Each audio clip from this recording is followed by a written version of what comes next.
Mademoiselle, s'il vous plaît, vous êtes en retard. Mais ça va, je suis arrivée avec 5 minutes de retard. Pourquoi vous vous acharnez sur moi comme ça, là? Ah, voilà le complexe de persécution qui pointe.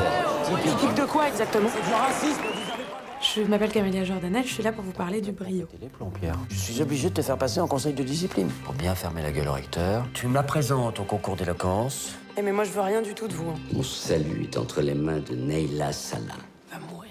Je dirais que le brio, c'est l'histoire d'une rencontre entre une jeune femme étudiante et son professeur de droit. Tous les deux n'étaient absolument pas menés à se rencontrer, tous les opposent.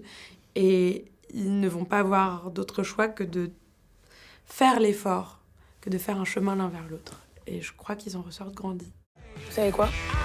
Je vous aime pas. Non mais vous croyez quoi? Qu'on n'est pas jugé sur son apparence? Que la manière dont on se présente au monde n'a pas d'importance? Neyla Salah, c'est une jeune femme qui est pleine de force. Elle a grandi dans une cité en banlieue de Paris. Elle sait parler, elle a beaucoup de répartie. Elle est extrêmement drôle, moi elle m'amuse beaucoup. Et elle est en même temps très fragile parce qu'elle se retrouve propulsée dans un milieu qui est celui du droit à Saint-Germain-des-Prés, dans le 6e arrondissement de Paris, à l'école d'Assas.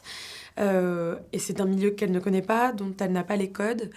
Et ce professeur-là, un petit peu pour arranger sa paroisse, va se retrouver à finalement devoir un peu lui inculquer ces codes-là. L'ultime stratagème, l'insulte. Lorsque l'on se rend compte que l'adversaire nous est supérieur et nous ôte toute raison, il faut alors devenir personnel en l'attaquant grossièrement, en l'insultant. On y va.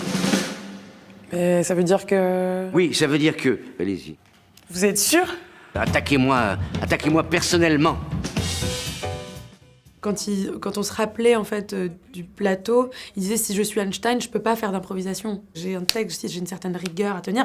Lui, à ce moment-là, est une espèce de ponte du milieu du droit.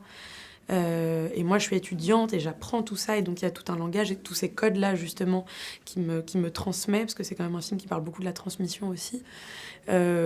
Donc, même sur le plateau, on était tout le temps en train de travailler encore et toujours pour être au plus proche de ce milieu-là et de ce travail-là, qui n'est pas le nôtre. Tu m'as bien eu avec ton histoire, toi. Toi, tu deviens la star de la fac et lui, il a le droit de continuer à être un gros raciste. Il s'est servi de toi, mais tu t'es pas servi de lui, toi aussi?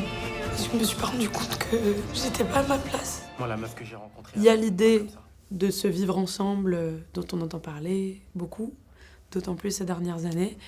Mais ce que j'aime dans ce film, c'est que c'est pas du tout un film qui, je trouve, pourrait être en surface, où on nous dirait le scénario classique à l'américaine, un prof raciste, une élève, machin, et puis il y a un clash, et puis forcément ils vont faire un chemin l'un vers l'autre, et puis à la fin ils sont copains. Non, il y a l'idée que, en fait, ça peut marcher, mais à une seule condition, c'est qu'il y a un effort à faire. Et c'est pas un effort qu'on fait une fois et ça y est, ça glisse. Non, c'est un vrai travail que d'accepter l'autre et de se dire, si je fais l'effort, non seulement ça peut marcher à deux, mais en plus de ça, on peut s'apporter quelque chose l'un à l'autre, et c'est une richesse qu'on se transmet de manière réciproque. Soyez fiers de ce que vous êtes. Je veux vous entendre, je veux que votre voix résonne. Je jure de dire la vérité, même si je mens comme je respire.